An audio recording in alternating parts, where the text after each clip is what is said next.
Ahora, siendo las 14 horas en la República Argentina, país anfitrión de este CONCIN 2022, entramos a un nuevo segmento, desafiando los límites de la mente. Y seguimos desafiándonos con preguntas. Si hablamos sobre la mente y sus desafíos, ¿cómo pueden las comunicaciones internas colaborar en la generación de la seguridad psicológica? ¿Es el error un medio de aprendizaje? Damos inicio a este segmento desafiando los límites de la mente con una mesa panel de lujo y el tema El error y el miedo como maestros, aprendizaje para comunicación interna.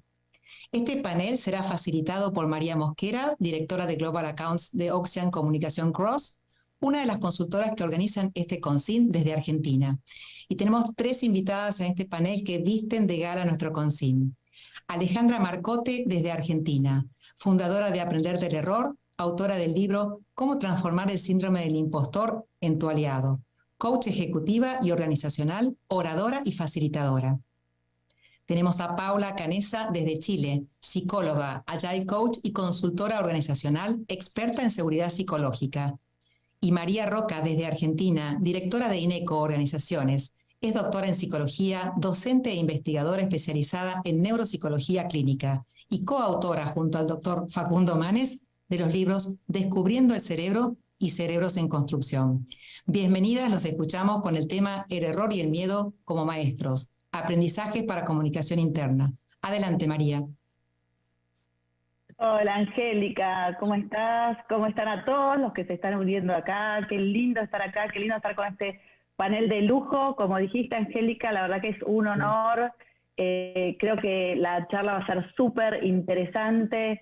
El tema es increíble. Así que, bueno, sin más, y si les parece, vamos a saltar a los temas que realmente tenemos un montón para conversar. Entonces, la primera pregunta me gustaría hacérsela a Alejandra Marcote, y plantearle lo siguiente. Ale, todos nos equivocamos, ¿no? Porque equivocarse es humano, es algo que a todos nos pasa. Entonces, ¿por qué nos da miedo comunicar los errores en el ámbito laboral? Como vos dijiste, errar es humano, ¿no? Decía esa frase. Vos es que antes de meterme en el ámbito laboral, me voy a retrotraer a qué nos pasa con el error, ¿no? A cada uno de nosotros, porque al fin y al cabo las organizaciones es un conjunto, un grupo de personas, y nosotros tenemos una asociación bastante negativa en nuestra cultura. Acá hay muchísimas personas de Latinoamérica, y la asociación con errores, fallas, fracaso, es algo así como que ya me decís esa palabra y me da cosas. Que cuando hago las charlas, viste, quizás decía fracaso y algunas personas se tiraban para atrás como diciendo, hablemos de otra cosa. Me suena un poco fuerte, viste, como que nos da como una sensación de que no está bueno. Sin embargo, cuando somos chicos no pasa nada, viste, andamos en bicicleta, caminamos, andamos por ahí, nos caemos, nos damos unos golpes y las personas nos aplauden, lo festejan. Ahora, qué interesante lo que va sucediendo en la medida en que vamos creciendo, ¿no? Cómo vamos perdiendo ese vínculo de alguna forma sano con el error, con la falla en el proceso de aprendizaje, y aparece la penalización, ¿no? El castigo. Esto que antes era el aplauso, la risa, ahora pasa a ser algo que está mal, ¿no? Que tiene una cruz, que se tacha, que lo tengo que ocultar. De hecho, creo que cuando somos chicos desarrollamos bastantes estrategias, no para aprender de los errores, sino para ocultarlos y tratar de hacer como que sabemos, ¿no? Nos copiamos, hacemos lo que llamamos acá los machetes, nos escribimos de distintas formas, cosa que no se sepa si no sabemos o si algo nos sale mal, ¿no?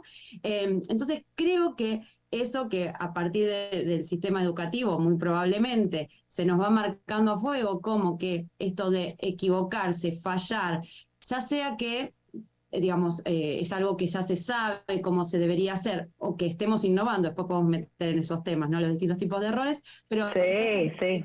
Muy negativa, y aparece esta idea de que debería haberlo sabido. Algo que aparece mucho en las organizaciones, en los equipos, es que ante la sola idea de que me equivoqué, tomé una decisión errónea y demás, tendría que haberlo sabido, ¿no? Como un autocastigo. Entonces, ahora sí, yendo un poco más al mundo de las organizaciones, digo, aparece este miedo a que los otros vean que yo me equivoqué. ¿no? O a que fallé. Esto ya yendo al ámbito quizás más grupal. Algo que veo muchísimo en los talleres es que las personas asocian el error con una pérdida de imagen, con esta mirada de que me van a ver como poco profesional, como que tal vez puedo perder el trabajo, por supuesto, pero también pierdo la posibilidad de tomar nuevos proyectos, de un ascenso. Entonces hay una fuerte sensación de pérdida asociada con la sola idea de equivocarnos, de fallar o de fracasar. Y ahí entonces lo que se empieza a ver también a nivel incluso de los equipos es una debilidad, ¿no? Es como, no vamos a compartir esto, no voy a compartir esto porque hay una frase que acá en Argentina se dice mucho, los trapitos sucios se lavan en casa, ¿no? Como de última lo compartimos entre nosotros. Digo de última porque tampoco es tan fácil que dentro de un equipo quizás se comparta, ¿no? Pero bueno, si no lo compartimos entre nosotros, no vaya a ser que el otro lo sepa y esto lo use en nuestra contra. Después Paola seguro va a hablar de los espacios psicológicamente, seguro que tienen mucho que ver con esto. Pero digo, alguien lo va a utilizar en nuestra contra. Entonces aparece mucho esta idea de que si lo llevamos a nivel organizacional y mirá si nuestra organización va a transparentar que hay algo que no funcionó o que salió como esperábamos, ¿no? Entonces, en todos los niveles, por eso traía este recorrido, creo que en todos los niveles está todavía muy asociado con la debilidad, la posibilidad de que me vean como poco profesional, a nuestra organización también, una oportunidad de que los otros tomen ventaja de esto. Creo que igualmente esto que te estoy contando es un paradigma que está empezando a quedar algo obsoleto. Está empezando porque hay muchas organizaciones que todavía tienen un recorrido, y creo que uno de nosotros todavía tiene un recorrido enorme en eso, ¿no? Pero hay como un cambio de, bueno, si antes o ahora en muchas organizaciones, ¿no? Bueno, no nos podemos equivocar, no es aceptable. O sea, esto no puede suceder acá. O si me equivoco, parezco poco profesional. Lo traigo porque es impresionante lo que sale el tema de la imagen en los talleres, ese temor, ¿no? Y creo que estamos yendo hacia una cultura o un paradigma que nos hable más de, bueno, digamos, sí, tenemos que aceptar que nos vamos a equivocar mucho más en un contexto cambiante, tan dinámico, donde no tenemos toda la información. Digamos, lo ideal es ir a un paradigma que lo aceptamos y lo importante es aprender muy rápido y poder compartirlo, ¿no? Entonces ahí, digo, cambia esta idea de que alguien profesional es alguien que jamás se equivoca, porque te diría que hasta hoy parece raro, ¿no? ¿Quién en su vida no se ha dado un golpe? Yo diría como, exacto. En realidad me parece como que no me está diciendo la verdad. O la verdad, ¿no? Sabemos, sí, ¿no? sí, Ya parece sí. como raro eso, nos empieza a dar una sensación así. Entonces creo que todo esto hace a lo que traías, ¿no? Al miedo a compartirlo, a comunicarlo. Creo que hay algo que se comunica hoy en las organizaciones que es como esta idea de fallar rápido y fallar barato. Estos nuevos eslogans que están muy presentes a partir de la llegada de la agilidad, de la transformación. Mejor hecho que perfecto. Y la comunicación interna está como inundando con estos mensajes en algunas organizaciones. Yo lo que siempre comparto con los equipos es, ok, o sea, vos recibís este mensaje, pero de repente hasta hace un tiempo tenías terror a equivocarte y se supone que era, no te equivoques, está mal. No, y falta algo que creo que ahí la comunicación interna tiene una enorme posibilidad, que es cómo linkeo este pase, ¿no? Cómo esto de que las personas tienen muchísimo miedo, y ahí tenemos una especialista en emociones, ¿no? Como María, que nos puede contar más de esto, pero si tenemos muchísimo miedo a perder el trabajo, a esto, al otro, si me equivoco y ahora me decís, mejor hecho que perfecto, y fallar rápido, yo digo, no, o sea, no puedo hacerlo. Esto es lo que yo estoy observando muchísimo, que ahí hay una brecha enorme que se podría, digamos, trabajar desde la comunicación interna. O sea, ¿por qué? ¿Para qué ahora podría hacer esto? ¿Y para qué queremos hacer esto? No más allá de que parezca una moda. ¿Para qué queremos hacer esto? ¿Cuál es el valor que hay detrás? ¿Qué consecuencias tiene para nosotros? Porque muchas personas están muy marcado esto de que puedo perder algo valioso, ¿no? Del miedo, de la vergüenza.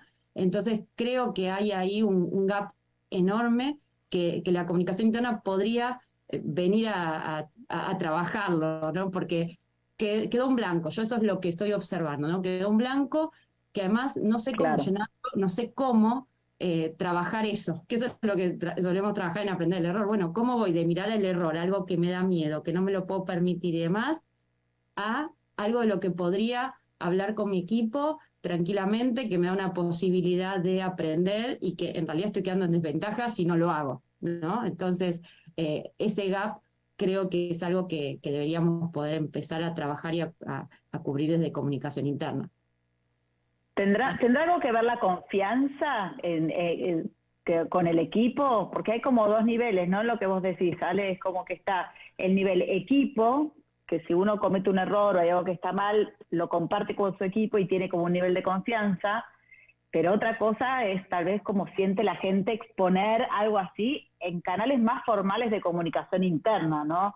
Volviendo hasta la comunicación interna, los canales de comunicación interna formalizan de alguna manera estas situaciones. No sé qué opinan María, Paola, si quiere aportar en esto, me parece re interesante. Yo quiero agregar a lo que dijo Ale, que me parece que es fundamental, que es errar es humano, digo, ¿no? Yo me dedico a las neurociencias cognitivas, las ciencias de la mente y el cerebro, y si hay algo que sabemos en las neurociencias es que el cerebro humano por definición se equivoca y por definición erra, ¿no? A veces creemos que nuestro cerebro tiene recursos ilimitados, que digo, es verdad que podemos elegir palabras, con el cerebro, nada, hablamos, comunicamos, leemos feedback, todo eso es cierto, pero lo cierto es que los recursos no es cierto que el 10% del cerebro solo se esté usando, se está usando todo. Y por tanto, tiene que funcionar en paralelo. Y en ese sentido, lo que empieza a pasar es que nos equivocamos, el cerebro humano aprende equivocándose, ¿no? Entonces, cuando uno no acepta el error, no nos aceptamos como humanos, no nos aceptamos como lo que somos, no aceptamos la mente como lo que es, ¿no? Y ahí me parece que se liga directamente con el tema de la seguridad psicológica y la confianza que mencionabas, María. Sí. Y porque hay algo de eso, ¿no? O sea, uno trabajando en comunicación interna se da cuenta que me encantó lo que dijiste, que nuestro cerebro aprende cuando se equivoca. Eso es valiosísimo. Pero bueno, todavía tal vez cuando uno le da formalidad al error, o uno no se anima a darle formalidad al error, porque bueno, hay como una mirada del otro que nos está juzgando, o hay un miedo interno que dice, no, si yo me equivoco, no sé, o no voy a tener esta promoción, o voy a quedar mal, o no voy a estar a la altura de mi puesto, no sé, Pau, ¿qué te parece esto? Me parece súper interesante, y ahí si quieren nos entramos en seguridad psicológica, que es mi tema y creo que es lo que un poco converge todo, que esta creencia compartida de que yo puedo cometer riesgos, o sea, que puedo tomar riesgos interpersonales y nadie me va a mirar feo, no me van a descalificar, no me van a evaluar mal el desempeño, no me van a desvincular.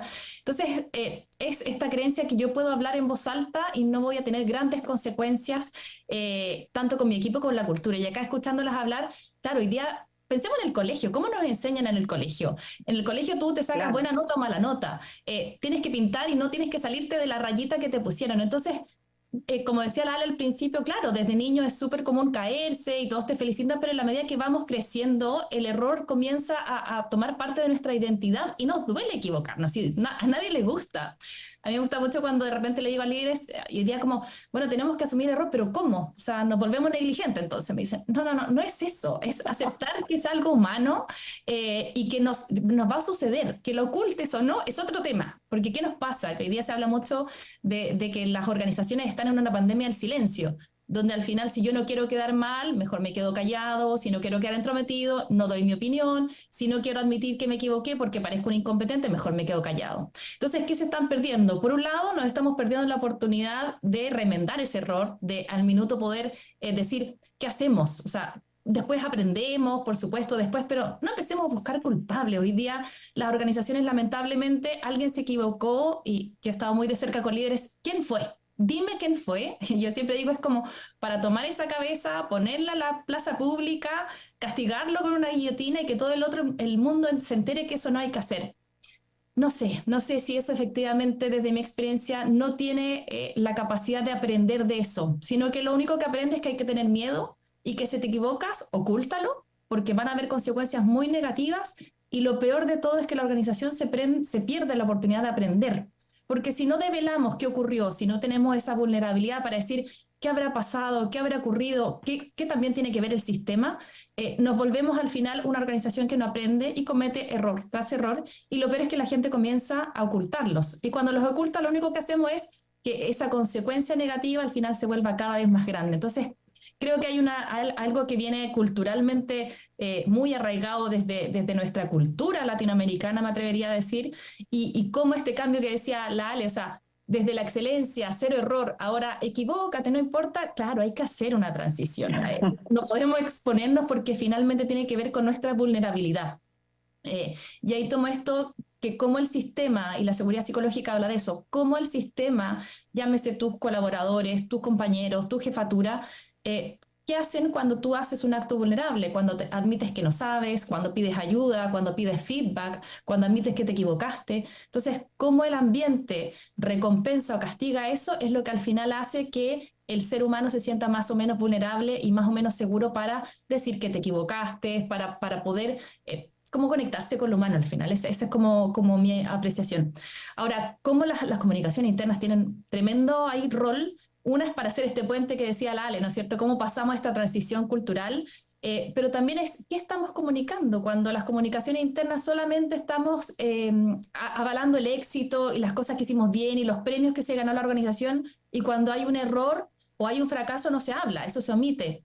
Hay algo se está diciendo, el no comunicar también es comunicar. Entonces hay una tremenda labor de cómo orientamos también a las jefaturas. ¿Qué nos están diciendo la alta dirección? ¿Qué está diciendo cada vez que se centra? ¿Tiene una humildad situacional de decir me equivoqué o no sé, o les pido la ayuda o les pido que me den feedback? Entonces creo que este puente, o sea, este tema es para hablar muchísimo, pero el miedo, la vulnerabilidad, la valentía también para poder explorar, como atreverse también a hacer cosas distintas, el rol de la comunicación interna es el que pone el tono emocional a finalmente cómo nos amigamos y cómo hacemos que este error sea tan nuestro, tan humano. Estaba pensando, Pau, cuando traías esto, además en los dobles discursos, porque vos decías qué dicen los líderes, ¿no? Y hablamos de la comunicación interna, pero creo que hay algo que hay que estar muy atentos en este momento de transición, que son estos dobles discursos, porque quizás decimos, porque además me dicen que tenemos que decir que está buenísimo, que hay equivocarse o fallar y para innovar, y entonces ahora traigo todos estos mensajes, pero en el hacer, Pau trajo un ejemplo que es, bueno, y yo digo en las reuniones, pido feedback, abro como líder una reunión y le pido a las personas, antes de pedirle a las personas que compartan sus errores o las cosas que no están saliendo bien, cuento los míos como líder, ¿no? Porque tampoco le puedo pedir a los otros lo que no estoy haciendo como ejemplo. Y hay, en este momento, tal vez por esta transición, hay como muchos dobles discursos en donde decimos una cosa, pero sigue apareciendo esta penalización, esta forma en donde estoy muy enojado porque las personas de mi equipo se equivocaron y no lo puedo disimular. Y acá digo, Mariano puede compartir un poco de las emociones, porque hoy está apareciendo mucho el enojo, pero lo guardo porque no lo puedo decir, porque ahora el error tiene que ser un amigo en las organizaciones. Yo estoy escuchando y trabajando mucho sobre esto. Está apareciendo el enojo, aparece el miedo y no lo podemos hablar, pero el doble discurso es fundamental porque las personas quedan atrapadas ahí, me dicen una cosa, yo veo que mi jefe o mi jefa responde de otra, ¿y qué hago? Y quizás me quedo en la inacción, mejor me quedo en no cambiar demasiado. Ale, yo te doblego la apuesta, digo, no solo el colaborador, no solo el líder, sino también la organización, inclusive el equipo de comunicación, digo, poder decir como organización nos equivocamos, este mensaje no lo pensamos bien, esta decisión que tomamos, este beneficio que contratamos, poder decir que la organización se equivocó es también lo que da el tono, ¿no? Que a mí me parece interesante que se piense, no se le pida solo al colaborador a través de un taller que genere, ¿no?, la posibilidad de reconocer el error, sino que el líder también, por supuesto, lo haga y que lo fomente, pero también la organización decir, nos equivocamos, que además muchas veces, como cuando estamos en puestos de gestión, nos damos cuenta que nos equivocamos y también hacemos como que no, quizás ponemos otra decisión arriba, pero también como no vamos a decir, che, esto que mandamos, yo trabajé con una organización que en el momento de pandemia había mandado como un beneficio por mail, digo, esto bien de comunicación interna, el nombre de la empresa Te Cuida. Y justo en ese momento todos los colaboradores de la empresa estaban muy enojados por otras cuestiones y se sintieron realmente como ofendidos con respecto a esto, ¿no? Entonces decir, che, quizás no era la frase que tendríamos que haber puesto, es importante también decirlo, ¿no? Entonces creo que a todos los niveles organizacionales es importante que se entienda que somos organizaciones formadas por seres humanos, que nosotros como líderes somos seres humanos y como colaboradores también nos equivocamos, tenemos emociones y se aprende de eso también, insisto. Me gustó lo que dijo Pau de si es como no darle el feedback al equipo, no darle el feedback al cerebro, digo. Entonces, si vos no sabés que este camino no funcionó porque no lo reconoces como colaborador, como equipo, como dirección o como organización, definitivamente vamos a andar a ciegas, digo, ¿no? El error da a veces más información que el acierto. Exacto, exacto. Pero yo te escuchaba a María y pensaba en esta imagen de barrer abajo de la alfombra, ¿no? Que uno a veces tiene como la sensación que las empresas barren los errores abajo de la alfombra y siguen hablando de lo que está bien, ¿no? Y como me encanta como todos los temas que estamos tocando se entrelazan, porque esto de fallar rápido, bueno, fallar rápido, ahora está de moda, es verdad que está de moda el fallar rápido. Si es fallar rápido, también a uno le acelera el corazón, ¿no? Porque, a ver, estamos hablando obviamente, de organizaciones, estamos hablando de comunicación interna, pero estamos hablando también de personas, y en esto me parecía interesante que tal vez hasta ahora, y no sé, María, vos qué pensás, como que hablar de las emociones dentro del ámbito empresarial, como que no tenía mucho lugar, o no tiene mucho lugar. Hablar del enojo, hablar de la depresión, hablar de la tristeza, no sé, contanos vos a ver qué punto de vista, cómo lo ves vos desde la neurociencia, desde tu experiencia con las organizaciones, ¿no? Porque también es todo un tema, las emociones en sí. Las organizaciones son muchas veces como un reflejo de la sociedad, ¿no? Y no pasa solo en las organizaciones, las emociones han tenido mala prensa en todos los lugares, ¿no? No te enojes, no te preocupes, no te asustes, digo, nos lo dijeron desde que nacimos, ¿no? Entonces, en general, las emociones han tenido mala prensa, pero lo que viene a decir la neurociencia es, la definición de emoción desde la neurociencia es una señal de alarma que nos dice que hay algo importante para mi bienestar que se está poniendo en juego. Una señal de alarma, una alarma que se dispara automáticamente cuando algo relacionado a mi bienestar se está poniendo en juego, algo que me puede hacer bien, por eso tenemos alegría, o algo que me puede atacar o que me puede afectar, y entonces tenemos miedo o enojo si vamos a combatir, ¿no? ¿Y a quién se le ocurriría no escuchar una alarma? Imagina, vamos a la metáfora del incendio. Si hay una alarma de incendio y vos te quedás trabajando y haces como que no la escuchás, realmente no está cumpliendo su rol y su objetivo. Por supuesto que hay que estar atento, que en un momento que uno ya tomó conciencia de la alarma, de que algo está sucediendo, puede ayudar a apagarla para actuar, digo, o esperar a que se calle para tomar una decisión, ¿no? Que esto pasa con las emociones, que tienen esta mala prensa, pero lo cierto es que están ahí para ayudarnos. Y si no nos del sistema de alarma, realmente eso es muy complejo. Ahora, también es cierto, desde las neurociencias, que las emociones tienen un impacto en nuestras acciones y en nuestras decisiones, ¿no? Entonces, entender cómo funciona la mente, cómo funcionan las emociones, cómo impactan en nuestras decisiones, es también fundamental, que lo entendamos todos como personas, pero también como equipo y como organización, ¿no? Básicamente, nosotros tenemos dos sistemas de toma de decisiones, un sistema bien racional, que es el que creemos que usamos todo el tiempo, pero les aviso que no es cierto. Y Pero no. No, primero lo usamos bastante poco porque, como yo te decía hace un rato, no se sabe muy bien ni se puede calcular cuántas decisiones tomamos por día, porque si vos querés, hasta el ejemplo que damos en esta charla o la palabra que elegimos es una decisión. Entonces tomamos miles y miles de decisiones por día. Y como el cerebro tiene recursos limitados, hasta energéticos limitados, pensá que el cerebro se nutre con energía, con lo que comes, entonces realmente tiene recursos limitados, elige qué decisiones va a tomar con la razón, que es un sistema costoso, que te tarda más tiempo, que consume más energía. Vos no podés estar dando esta charla al mismo tiempo que decidís, no sé, cuál es el próximo curso que vas a hacer o qué plan le vas a presentar a tal organización. Entonces, vos tenés que poner tu recurso intelectual o cognitivo en aquellas decisiones que ameritan ese gasto energético. Pero la mayoría de las decisiones, las palabras, los ejemplos,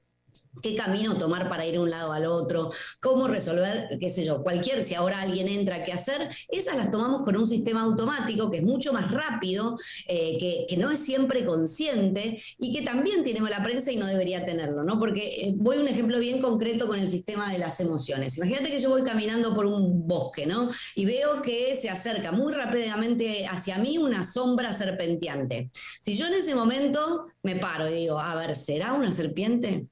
Si salto a la derecha o a la izquierda.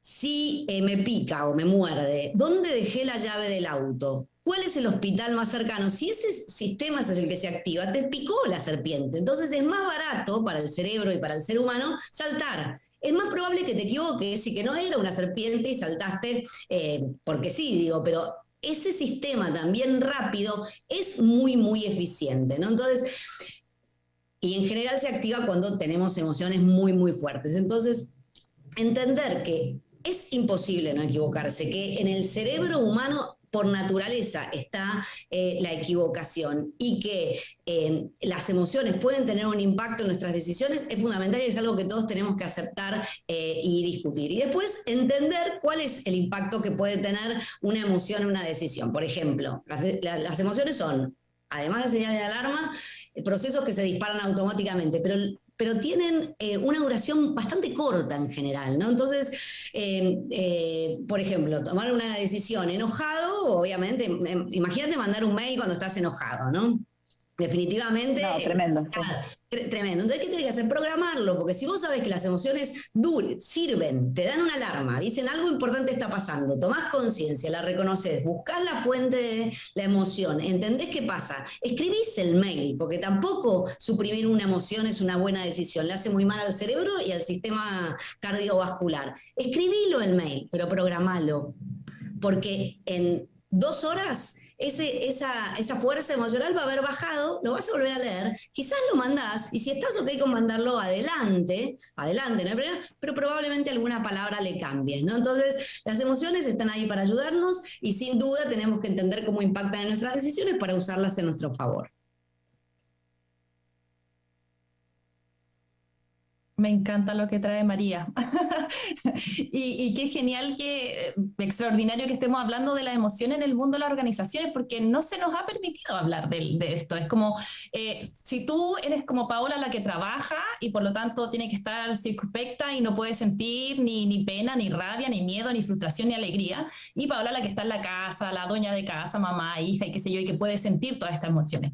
Se me viene mucho a la mente esta primer ministro de Finlandia cuando salió como bailando en su fiesta y se armó todo un tema porque estaba disfrutando. Entonces, cuán escindidos estamos y cuán poco permitidos tenemos el integrarme como yo, como ser humano, tanto en mi lado cognitivo como emocional, y el cómo hoy día esto del error, del miedo, cada vez se le está dando más cabida.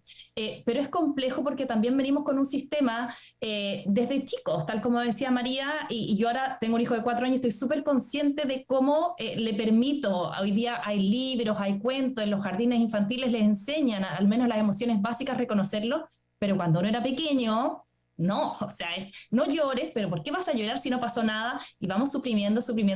Entonces, es cómo hacemos esta transformación, y quizás sueñes súper como soñador, pero mi sueño tiene que ver con eso, con integrar, y por eso tengo mi podcast que se llama Menos recursos, más humanos. O sea, ¿cómo hacemos que esta integración del error, de las emociones, somos un todo? Creo que la pandemia abrió, al meternos en las casas, ¿no es cierto?, de los colaboradores, abrió eso, decir, este gerente también es papá, sí, y él también tiene que a lo mejor sacar la basura de su casa. Entonces, esa integración, creo que nuevamente volvemos con la tremendo desafío que tienen las áreas de comunicación interna de hacer ese guión, de cómo contamos esa historia, esa narrativa que permita integrar, porque al final también tiene que ver con la salud mental. O sea, si yo estoy todo el día tratando de ocultar algo que no soy y siento miedo pero no lo puedo mostrar y no puedo hablar, me equivoco y me siento vergüenza y tampoco lo puedo comentar en mi equipo, y me siento alegre pero tampoco, porque no me puedo reír porque la risa abunda en la boca de los tontos.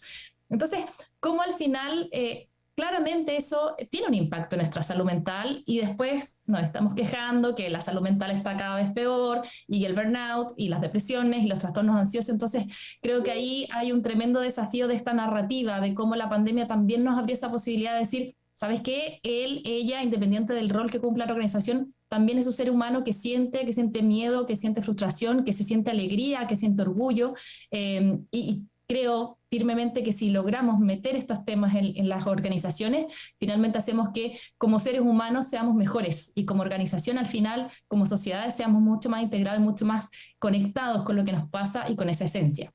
Así que ahí hay un tremendo desafío. Y Pau, hay que entender también que cuidar la salud mental de los colaboradores no es solo por una cuestión de cuidado, sino que también tiene un impacto positivo en la productividad, en la capacidad de resolver problemas, digo. Entonces, tiene hasta un objetivo organizacional, digo, estar atento a estas cuestiones. Suprimir las emociones afecta a la salud física y la salud mental, y que la salud mental de nuestra fuerza, nuestro principal capital, que es el humano, esté afectado, va a impactar en la productividad del negocio también, digo, ¿no? Yo soy una profesional de la salud mental y me cuesta decir esto, pero hay que, digo, el tema de la salud mental en pandemia fue evidente, pero estábamos en una emergencia sanitaria. No se tiene que ir de la mesa de discusión de las organizaciones porque tiene un impacto en la productividad, en la innovación, en el sostenimiento de los puestos de trabajo. Hoy retener el talento es realmente complejo y los jóvenes están buscando trabajos que cuiden su salud mental y su capital mental, ¿no? Entonces me parece súper relevante el tema que trajiste de la salud de la mente, ¿no?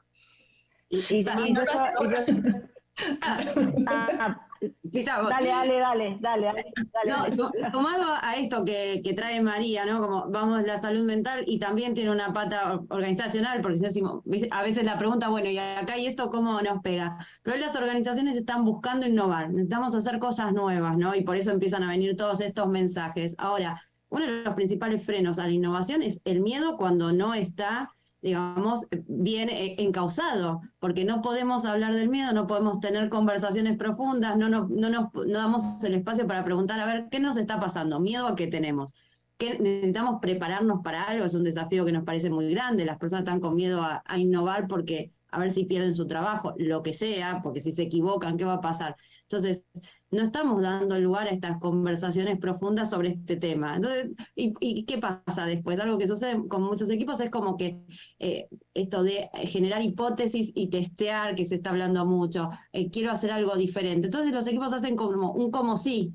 Bueno, hago una hipótesis y hago alguna prueba de hacer algo, pero no me arriesgo tanto, porque mirá si eso no funciona. Entonces, tengo ahí como el freno de mano puesto, porque no estoy dándole lugar a que estas emociones nos hablen, ¿no? Nos digan qué está sucediendo. Yo creo que esto es algo que se está viendo mucho, entonces quedamos en ese pantano de los equipos, les damos todo, tienen los post-it, las mesas todos juntos, ¿no? Como todo muy moderno, muy de transformación, pero la verdad es que después no terminan de hacer algo muy innovador claro. Lo que pasa es que los equipos o hacen algo que parezca que va a dar el resultado que esperan, y además algo que yo he observado también es que después no se animan, quizás por no tener todos estos espacios, no se animan a compartir que si los experimentos no funcionaron, ¿no? Igual voy a mostrar, como tratar de que sí, demostrar algo que cierre con lo que se está esperando. Y poné que no funcionó y qué es lo que pasó y qué es lo que viste y qué es lo que aprendiste. Exacto. Y claro, es lo que decía, está ahí detrás, es también lo que decías vos, sale del doble discurso, ¿no? Que todavía me parece que las organizaciones están en un proceso de aprendizaje y en un proceso de crecimiento en este sentido, donde dan un pasito para adelante, un pasito para atrás, un pasito para, como de a poco.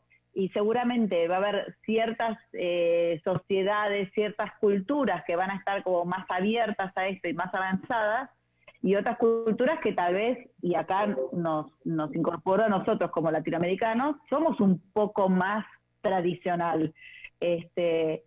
hay un término, Pau, que vos lo contás muy bien, y quiero que hablemos de esto porque me encanta, que es el jefesaurio. Me encanta el jefesaurio porque creo que el jefesaurio en América Latina tiene que ver con esto, porque las organizaciones tienen jefesaurios todavía, somos algunos medios jefesaurios, y este término me parece que está buenísimo traerlo a la mesa, porque lo que se pone sobre la mesa se contempla y arece.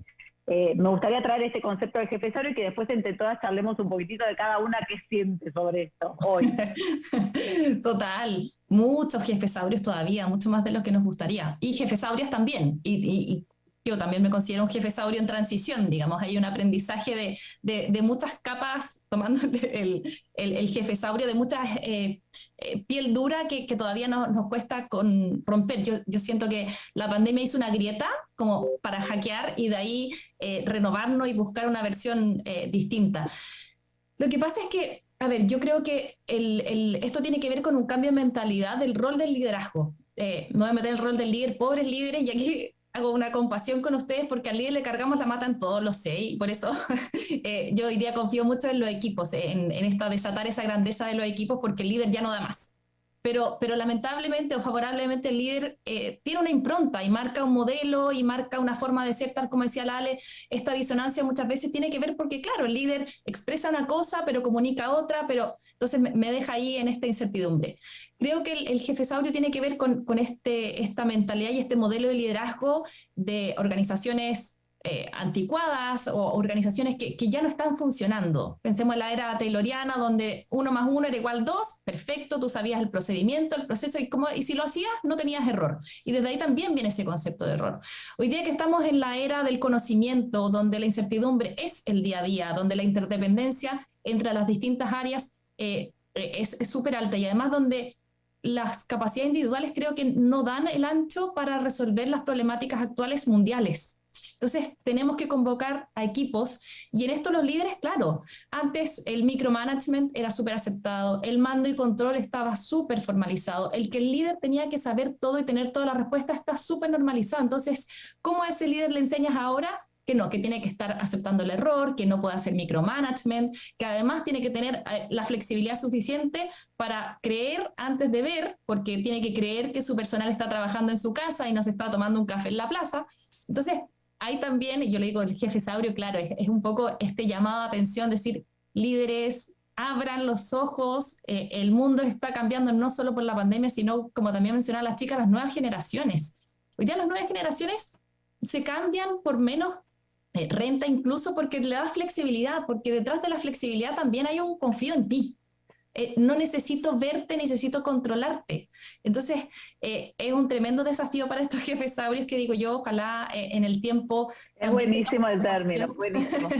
Tengamos es compasión, buenísimo. Porque es una transición interna, profunda y súper compleja además, súper compleja. Paola, desde las neurociencias se dice que frente al miedo hay dos como respuestas, ¿no?, del ser humano, las típicas, la lucha y la huida, pero hay una tercera que es el congelamiento, que muchos animales la usan, digo, ¿no? Entonces, si lo pensamos desde el liderazgo, digo, que tu equipo huya, luche o se congele es lo último, ¿no?, que necesitamos como equipo. Entonces, tener en cuenta primero la diferencia entre, porque también hay como una analogía entre respeto y miedo, ¿no? Y darse cuenta que esas son cosas completamente distintas, son emociones completamente distintas y que va a tener un impacto negativo de vuelta en la productividad del equipo, ¿no? Entonces, ser capaz de dar lugar al error, pero también de liderar sin este miedo, ¿no? El miedo al jefe. Mirá que viene el jefe, me parece fundamental, y que lo estemos hablando, en comunicación, en un encuentro de comunicación interna, me parece espectacular y apuesto para que se sostenga, ¿no? Que no sea solo esta grietita que se abrió en pandemia, sino que realmente se sostenga porque bueno, creo que nos va a cambiar la calidad de vida en el trabajo a todos, ¿no? Y esto, digo, también requiere nuevas prácticas, ¿no? Es como empezar a alinear y tener una coherencia en nuevas prácticas. Y volviendo al tema del error, algo que podemos ver es que hay todavía una cultura en las organizaciones de, bueno, cuando las cosas se hacen bien, digamos, no tengo nada que decirte, ¿no? Cuando no sé, entregaste algo a tiempo, no te digo nada, pero después el error te lo voy a repetir 850 veces para que quede claro, ¿no? Y acá lo vinculo también con lo que decía María a veces de esto del miedo y del respeto, ¿no? Como he escuchado frases que tienen que ver con, bueno, pero mejor que mi equipo tenga miedo porque así va a cumplir bien y en tiempo y todo eso, ¿no? Y esto ahora. Entonces, digo, empieza a aparecer también esta idea de que yo no tengo por qué decirle nada a mi equipo cuando hace las cosas bien, porque es su trabajo, pero después si hay un error, y sí, se lo tengo que decir varias veces. Y digo, y esto también genera como que el equipo todo el tiempo tenga una duda de sí mismo, porque se le habla del error no desde un lugar de cómo aprendemos de esto, de qué es lo que pasó y cómo aprendemos, sino más bien como algo de, bueno, de la culpa, de generar culpa, de avergonzar. Entonces, esto que ha sido, digo, en términos de lo que está hablando Pau, del jefesaurio, creo que en muchas organizaciones y muchas personas han liderado, han sido jefes desde el miedo, ¿no? Desde el disciplinamiento del miedo, de la vergüenza, y esto hay que decirlo porque en muchas organizaciones ha sido así y todavía en algún lugar permanece. Entonces creo que hay un montón de nuevas prácticas que hay que empezar a generar, obviamente empezando por el cambio de chip, ¿no?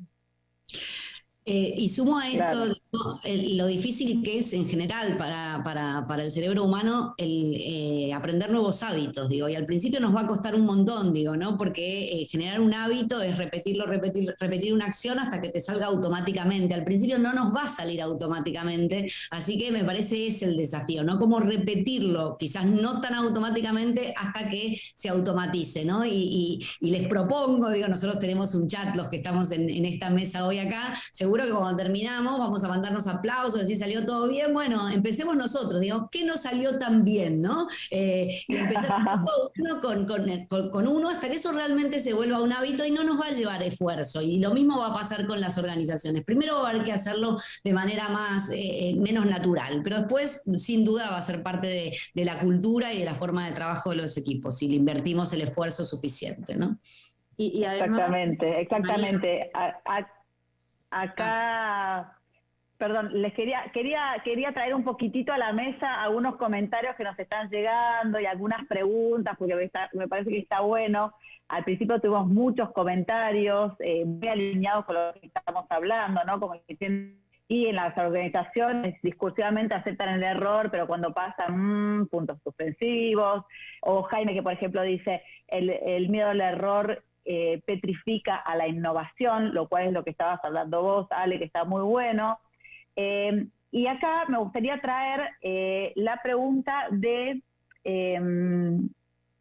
Natalia, que dice, ¿cómo podemos habilitar espacios reales dentro de las empresas para hablar de nuestros miedos y errores? Y las invito acá a pensar que estamos hablándole a gente que se dedica a comunicación interna, que coordina canales de comunicación interna, o sea, ¿cómo podemos cómo podemos abrir esos espacios pensando en las organizaciones, pensando en la seguridad psicológica, pensando que el miedo petrifica? O sea, ¿cómo podemos juntar todo esto y decir, a ver, realmente en equipo como somos, cómo podemos asesorar a estos asesores que nos están escuchando, especialistas en comunicación interna, para que después se den vuelta y hablen con sus clientes y les digan, bueno, a ver, te invito, cliente, a habilitar este espacio real para que se hable de los errores y de los miedos en tu compañía. ¿Qué se les ocurre? Yo puedo proponer. Adelante.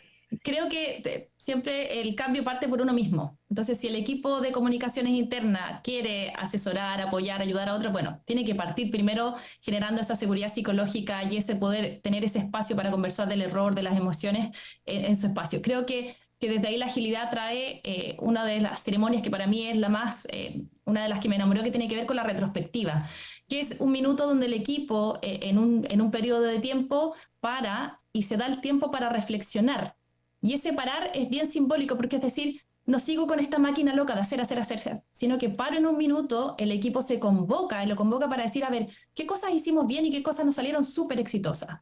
¿En qué cosas nos equivocamos o en qué cosas fallamos o en qué cosas no nos salieron tan bien como pensábamos? Y también con esa mirada hacia el futuro. Bueno, ¿cómo podríamos hacerlo distinto la próxima vez para tener más éxito? Creo que partir con eso es algo súper sencillo que se puede hacer mañana, y si el equipo de comunicaciones internas desde el área que pertenezca puede parar y reflexionar sobre un periodo determinado o sobre un proyecto determinado, obviamente seteando las bases para poder conversar de manera segura, creo que es algo que si se hace en un hábito va a permitir que esto sea fluido y sea normal y, tal como decía María, sea parte de mi día a día, el poder cometer, y eso, independiente de la temporalidad en que se hagan esas reuniones, va a permitir que en el día a día podamos decir, sabes que me equivoqué, sabes que hoy día vengo súper frustrado, sabes que hoy día no dormí bien, ayúdame, y va a generar ese espacio, se va construyendo ese espacio para habilitar esa humanidad. Yo sumo a eso que está bueno también empezar a traer esto que estuvimos conversando al principio, ¿no? El para qué de este cambio, el tema de que no todos los errores son iguales, porque a veces hablamos y mezclamos como errores, fallas de innovación, todo como si fuera lo mismo, y cuando uno lo pone sobre la mesa y las personas empiezan a ver que no es lo mismo si hay un proceso y si ya sabemos cómo se hace algo, y eso lo estamos haciendo distinto, es algo de una naturaleza diferente, de que si estamos queriendo innovar y queremos, no sé, nos adentramos en el mar y no sabemos, no conocemos el plano, y bueno, vamos a un lugar que no sabemos ni cómo ir ni por dónde, y ahí vamos a tener algo de una naturaleza completamente distinta. Hoy, por lo menos pareciera que en nuestro imaginario, en nuestra mente, aparece como lo mismo, error, falla, innovación, está todo mezclado. Entonces, empezar a traer estas distinciones, a que una persona vea, ok, esto es un error repetitivo, mismo un sector, esto es un error que se está repitiendo, ¿qué podemos hacer? Hablar y ver qué acciones podemos tener en cuenta para corregir eso, ¿no? Quizás la persona no sabe, no quiere, no puede, podemos entender eso, poder tener una mirada sistémica. A veces lo primero que se hace es, bueno, corremos a una persona del lugar, ¿no? Entonces, no, entender qué es lo que está pasando, si tenemos que reformular un proceso, si es que el proceso se cambió y la persona nunca le llegó, al sector nunca se enteró, cosas que pasan muchísimo. Bueno, entonces, cuando uno empieza a compartir esto, que no es lo mismo una cosa que la otra, que tienen distintos caminos, que si vamos al experimento, y es muy probable que fallemos, o sea, diría, es muy, muy, muy probable. Entonces, eso lo tenemos que tener en cuenta de entrada. Cuando uno empieza a traer esto, ponerlo sobre la mesa, porque quizás algo que sucede es que no nos damos tiempo, como estamos haciendo acá, 1 hora para reflexionar sobre el error, qué es el error, las emociones del error.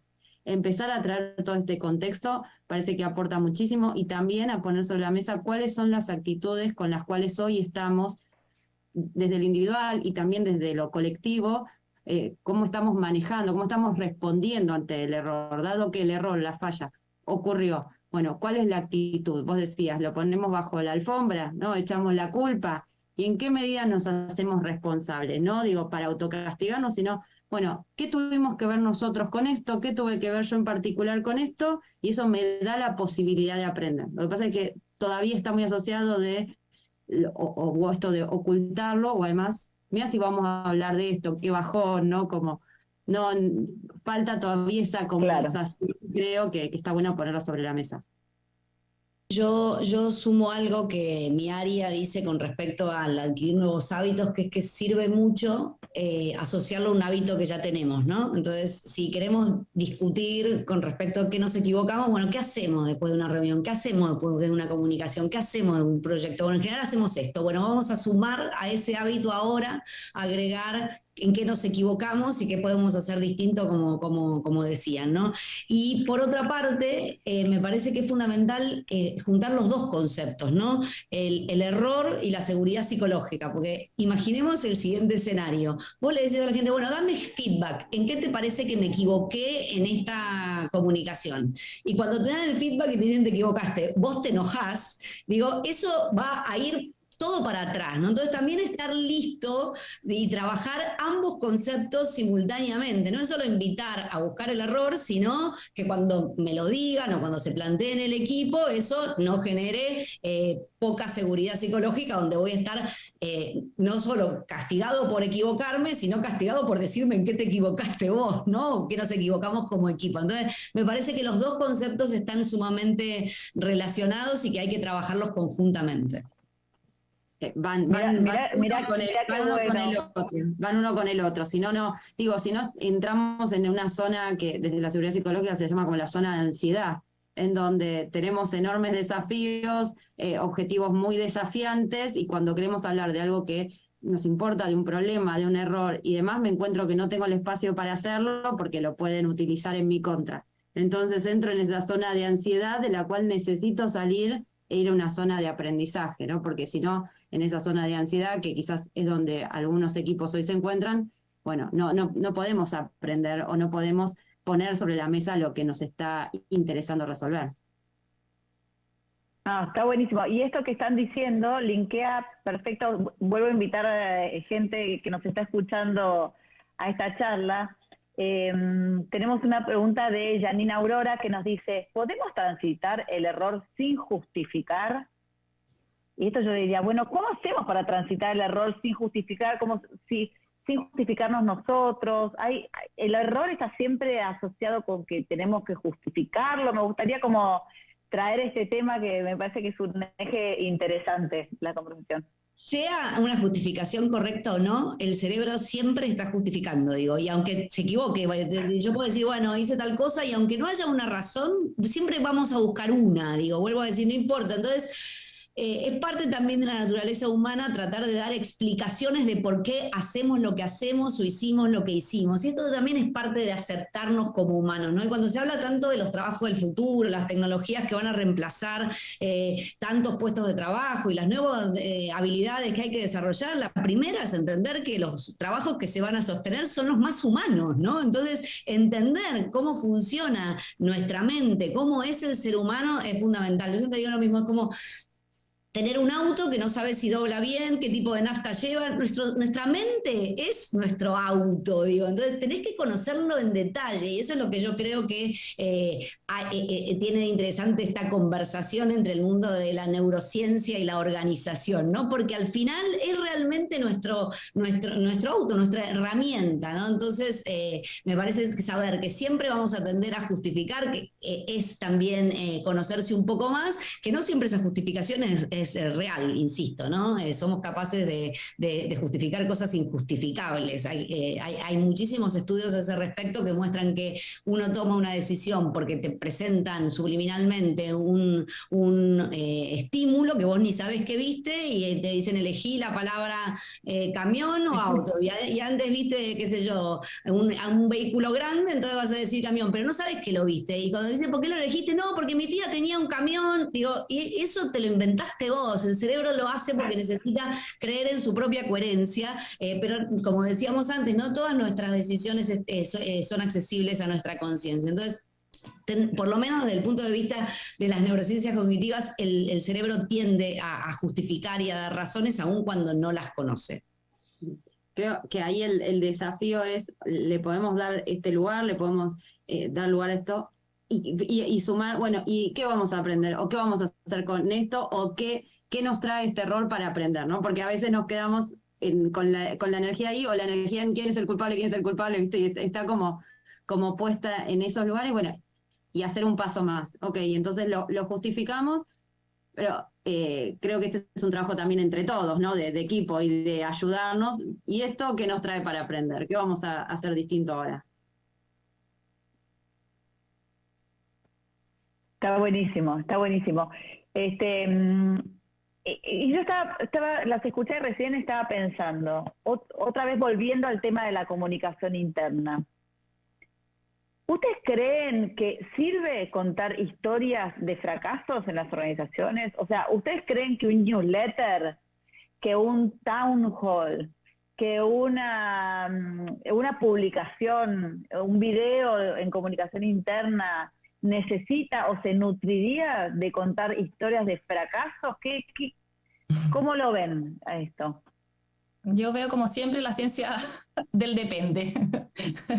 Depende. Okay. O sea, si los tomadores de decisiones, por así decirlo, para no tener esta incoherencia que hablábamos. Efectivamente están comprometidos y son los primeros de tener esta humildad situacional de la que habla Amy Edmondson, que es como decir, yo voy a partir con esto y voy a mostrar esta vulnerabilidad. Si hay un compromiso real por una transformación, yo digo siempre, si tú te vas a tirar a la piscina, ve que la piscina tenga un poquito de agua, porque puede ocurrir que comunicación interna mañana digan, mira, mañana voy a sacar una newsletter y voy a ir preguntando y vamos a hacer...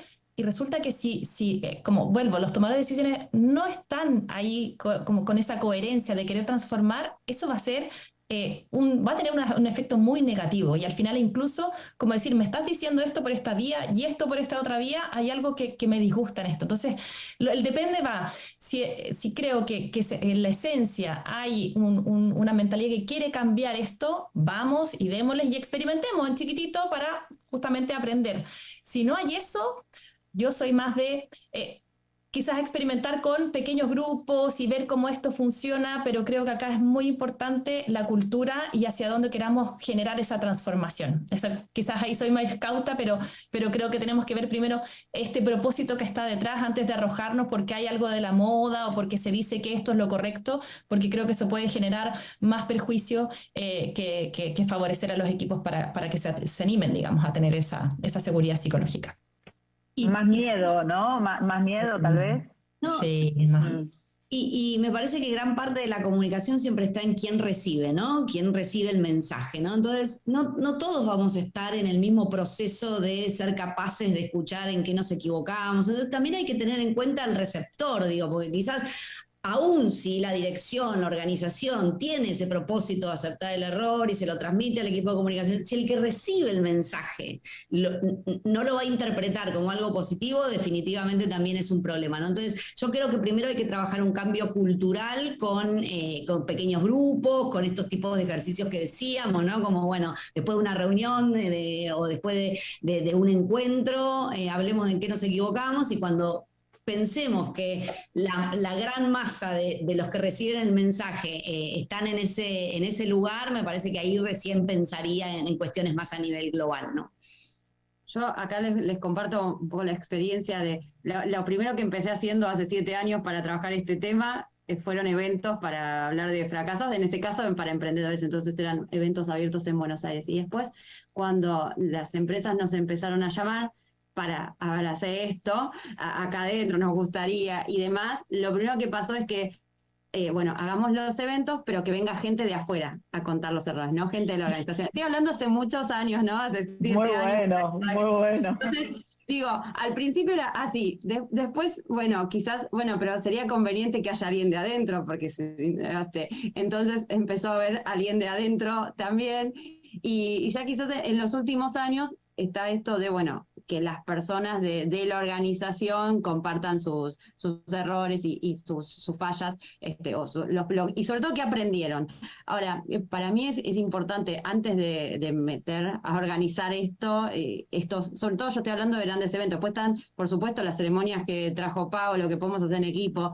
Yo algo que observé es que si esto no se trabaja después en el día a día, y por eso después lo que, digamos, me metí de lleno a trabajar en los workshops, es que si es un evento de sensibilización, no es un evento que lo ponemos porque es algo de moda, porque justo tiene la encuesta de algo para que nos dé, que es una empresa innovadora y trae este tipo de eventos, puede ser, como decía Pau, algo perjudicial, porque las personas empiezan a decir, esto es todo muy lindo, pero en el día a día no se ve.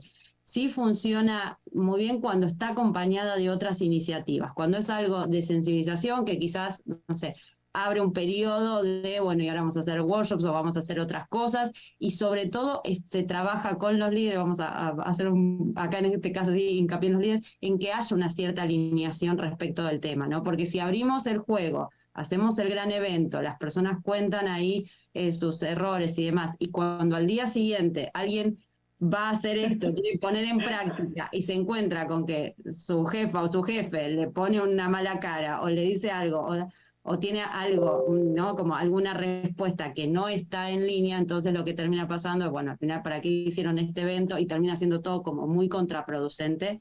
Y a mí me ha pasado decir en alguna empresa, yo creo que las condiciones no están dadas y prefiero no organizar este evento porque esto va a terminar siendo peor para la gente digamos, se va a caer, esto termina siendo como esto el doble discurso que traje en algún momento. Entonces digo, pueden ser muy buenos, moviliza, digo, hecho de una linda forma, empieza a movilizar, pero tiene que estar acompañado de otras cosas. Si es eso una vez al año para que salgamos en LinkedIn o en algún lugar y que nos aplaudan, no va a cumplir más que eso.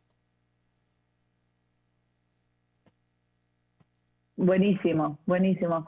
Yo estaba pensando hace un rato en el Congreso, un disertante hablaba acerca del rol del CEO y de cómo el CEO muestra y ejemplifica y marca un camino en la organización. ¿A ustedes les pasó que algún CEO hasta ahora les haya dicho quiero tratar este tema? ¿Cómo lo puedo tratar? Quiero abrir un espacio para que en mi organización se hable acerca del miedo, del error. ¿Les pasó hasta ahora? ¿Tuvieron alguna vivencia así como en primera persona con un CEO especialmente? Sin nombrar empresas, ¿no? No hablamos de nada en particular. Yo particularmente no necesariamente CEO, sí gerentes de áreas, sí gerentes de regionales, que en función de lo que está, porque ahora aparece este tema de los errores, ya como en las nuevas declaraciones, hay muchas compañías que ya lo tienen. Entonces, ok, me están diciendo que este es el nuevo mensaje y no sé cómo bajarlo, o no sé cómo hacer, o no sé cómo trabajarlo con mi equipo, porque quiero que lo viva. Entonces sí, ya hay muchas, digamos, regionales y demás, clientes regionales que empiezan a abrir el juego, de decir directamente, y además realmente hay personas que están diciendo en primera persona, yo soy la primera que no sé cómo hacer esto y creo que necesito un acompañamiento. Sí, hay cada vez más esa, digamos, por lo menos esa conciencia. Sí, coincido con Ale.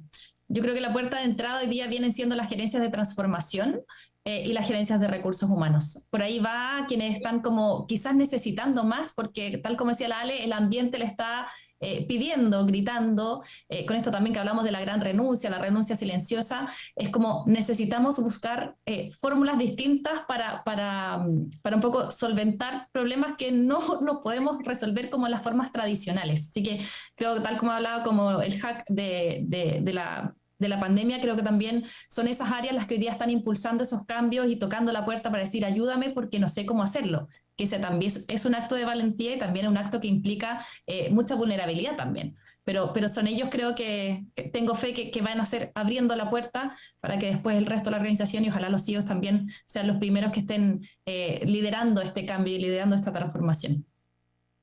Nosotros en INECO Organizaciones trabajamos más con propuestas de bienestar, contenido de neurociencias, etcétera, así que la consulta directa en esos temas, no, pero en los nuestros, digo, que en lo que nosotros trabajamos también vienen de las áreas de capital humano en general, no tanto de CEOs, aún en esto que tiene que ver más con el cuidado de la salud emocional, el bienestar, el cuidado de la mente, también han sido más de áreas de capital humano las consultas directas, ¿no? Sí. ¿Y ustedes qué le dirían? Acá preguntan en el chat, ¿no? ¿Qué se le dice a esos líderes que no toleran el error? ¿Cómo desafiar el sesgo? O sea, ¿qué se le dice a esos líderes? ¿Qué necesitan aprender? Eso, ¿cómo necesitan evolucionar? ¿Qué va a pasar si no lo hacen, no? A mí me parece que lo primero es darse cuenta que van a tener que invertir esfuerzo, tiempo y esfuerzo, no es algo que uno lee y dice, ahora voy a empezar a hacer esto así, ¿no? Entonces, desde trabajos a nivel personal, a nivel organizacional, a nivel equipo, a nivel líderes, me parece que lo primero es entender que no va a ser un cambio automático, que es un nuevo hábito que como decíamos hace un rato, tanto en lo que tiene que ver con las emociones, la seguridad psicológica y como la aceptación del error, venimos de años de experiencias de otras cosas, entonces no hay que decirles primero que no va a ser fácil. Yo me dedico también, saben, a la clínica y en procesos de rehabilitación de personas que quizás tuvieron alguna enfermedad, no sé, un traumatismo de cráneo, un accidente cerebrovascular, lo primero es decir, va a ser un camino largo, porque si vos le decís ya mañana estamos bien, perdés el compromiso. Pareciera que una estrategia que puede funcionar no funcionó. Entonces, aclararle al que lo quiera trabajar, mirá que va a ser un camino largo. La organización tiene que saber, como decía Ale, que no alcanza con un evento y hacer como sí o entenderlo. Es practicarlo, hacerlo práctica constante para que luego sea más automático y realmente haya un cambio de cultura personal y organizacional, ¿no? Sí, sobre todo me quedé pensando en esto que decía María, el tema del tiempo y del esfuerzo, porque muchas veces la consulta llega con un workshop, con una charla de 45 minutos y danos algunos tips. Entonces, digo, acá yo en general lo que aclaro es, la charla la podemos dar, como seguramente le pasa a María y a Paula, la charla la podemos dar, un workshop lo podemos dar, te puedo compartir, pero eso es un espacio de sensibilización en donde uno está contando. Es eso, no va a cambiar este vínculo. Y toda esta hora, que creo que hablamos un montonazo, un montón de vueltas, digo, no va a cambiar en 2 horas o en 45 minutos porque alguien nos escuche. Por supuesto que van a caer fichas, pero digamos, no hay 3 tips que sean además uniformes y que a todo el mundo le vayan a llegar. Entonces, eso me parece que es clave, porque hay todo un trabajo de resignificar nuestro vínculo con los errores, ya estuvimos hablando desde que éramos chicos y del equipo y de todo. Entonces, eso es un trabajo que cuando uno se pone a hacerlo, digo, ahí hay un gran desafío. Ahora, este año particularmente es un año en donde empezó a haber empresas que tomaron el compromiso de quizás trabajo de 2 meses, digo, que es un tiempo, ¿no? De, bueno, nos juntamos todos los viernes y aparecía en el primer encuentro como, vamos a estar 5 o 6 viernes hablando de nuestro vínculo con los errores, ¿no? Como que aparecía. Y después se empiezan a desprender tantas cosas que uno va avanzando. Pero tomar ese compromiso, yo digo, me saco el sombrero, porque recién creo que ahora hay organizaciones en que se dan cuenta que están necesitando abrir esa puerta y aplaudo también a los líderes que se ponen eso y dicen, vamos para adelante con todo lo que requiere trabajar desde distintos ángulos. Y al final yo creo que también tiene que ver con una inversión. Yo siempre lo veo así, o sea, ¿vas a invertir tiempo? ¿Te va a doler? Sí, porque duele. Es un proceso de transformación que duele, que ahí a mí me ayuda mucho la autocompasión y que esta capacidad como de amigarme conmigo mismo, de aceptar esta humanidad que es, donde hablábamos del error, que es imperfecta. Yo siempre digo que yo soy una perfeccionista en rehabilitación, porque también los CEOs, los C-Level, tienen que, esto como de ser perfecto y es una carga tremenda. Hoy día la intoxicación por cortisol está a la orden del día, procesos inflamatorios, el cuerpo no está hablando. Entonces, es decir, este es un proceso de inversión de tiempo, de energía, de también cómo me genero una nueva imagen mía también, cómo me amisto con este lado B del ser humano, pero que al final, tanto para el negocio como para ti mismo, como para tu equipo, trae muchos beneficios en el fondo, no solamente desde lo personal, sino que por supuesto también al final es un buen negocio para la organización. Así que quizás por ahí el verlo como una inversión de tiempo, pero que va a doler y va a costar, pero que al final vas a tener mucha rentabilidad positiva. Por ahí quizás podemos convencerlos. Y una cosita, esto tiene que ver mucho con esta actitud de aprendiz que hoy las organizaciones están buscando, porque se habla de las organizaciones, necesitamos organizaciones que aprendan constantemente. Pero entonces, cuando las personas quieren decir no sé, o me equivoqué, o quieren preguntar, pareciera que eso no está permitido, o para algunos líderes eso puede ser molesto. Entonces, si estamos necesitando organizaciones que aprendan, necesitamos personas con esa actitud de aprendiz. Y para eso, entonces, tenemos que gestionar esta expectativa de que debería hacerlo todo perfecto o debería saber todo, ¿sí? Entonces, hay como que varias cosas reconfigurar en nuestras expectativas de nosotros mismos y de nuestros equipos. Muchísimas gracias, acá vamos apareciendo. Les quiero decir que me siento como sentada en una mesa de café. Muchísimas gracias, María, por generar este espacio. Cada una nos lleva a un mundo distinto y la verdad que quiero destacarles que atrás de esto, este gran equipo de Acacia, que es la Asociación de Consultores y Agencias, estuvimos muchos meses pensando estos hilos, estos ejes. Y ahora que estábamos a la tarde desafiando los límites de la mente, ¿no? En ese momento varias nos apasionamos y nos pusimos en el tema, y me maravilla ver cómo estamos tejiendo esto, porque pasar desde esa vulnerabilidad del líder, hay que hacer, hay que escuchar, a estar adentro de las personas. Y veo una magia que estoy como viéndola en vivo, y todas las que estamos acá atrás y que sabemos que hemos trabajado, creo que hemos dado con las personas ideales para entrar en nuestras mentes. Creo que cada uno está en sus propias emociones y nos despierta un montón de preguntas, pero también nos da mucho ánimo escucharlos, que hay un camino, que es una transformación y que realmente hemos tejido este espacio. Siento que hay como esa magia desde donde lo pensamos. Los desafíos de la mente sonaba así como, ¿qué onda? Pero es justamente, creo que hay un líder en cada persona, además de aquellos que conducen, ¿no? Así que, bueno, cientos de preguntas, creo que más que tomar nota, creo que volvería a ver la grabación, y les agradezco muchísimo, muchísimo a todas, María, por este espacio, por facilitar este espacio. Y bueno, muchas gracias. Creo que ya somos todas como amigas. Alejandra Marcote desde Argentina, Paola Canesa desde Chile y María Roca desde Argentina. Todas están representando a varios países iberoamericanos para permitirnos ampliar esta mirada acerca de la seguridad psicológica en las organizaciones.